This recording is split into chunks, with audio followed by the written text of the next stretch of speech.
அப்போ நம்ம மேலே மற்றவர்கள் கண்ணு வைக்கிறாங்க, நம்மளை பற்றி பின்னால் பேசிக்கிட்டே இருக்கிறாங்க அப்படின்னா, நாம் ஒவ்வொருத்தரையாக போயிட்டு என்னை பற்றி பின்னால் பேசாதீங்க, நாங்கள் கஷ்டப்பட்டு தான் முன்னுக்கு வந்தோம் அப்படின்னு நம்ம சொல்ல முடியாது.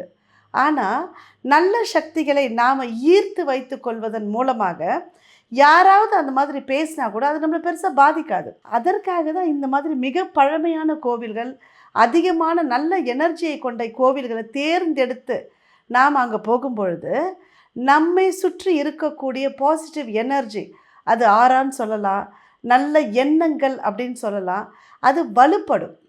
இந்த வலுப்படுறதன் மூலமாக யார் நம்ம பற்றி தவறாக பேசினாலும் அது பெருசாக நம்மளை பாதிக்காது. அப்போ இந்த மிக பழமையான கோவில்களில் இந்த அதிர்வலைகளை ஈர்த்து வைத்து கொள்வதற்காகத்தான் நாம் நிறைய கோவில்களுக்கு போகிறோம். அந்த மாதிரியான மிக அற்புதமான கோவில் தான் அன்னை காமாக்கியா தேவிக்கான கோவில். இந்த கோவில் எங்கே இருக்குது அப்படின்னா அசாம் மாநிலத்தில் இருக்குது. அப்போ நிறைய பேருக்கு ஒரு கேள்வி வரும், அன்னை தேவியின் பெண் உறுப்பை வணங்கக்கூடிய ஒரு இடமா இருக்கே, இதையெல்லாம் வணங்குவாங்களா அப்படின்னா, இந்த பூமியே அன்னை தாயின் கண்ட்ரோலில் இருக்குது இல்லையா?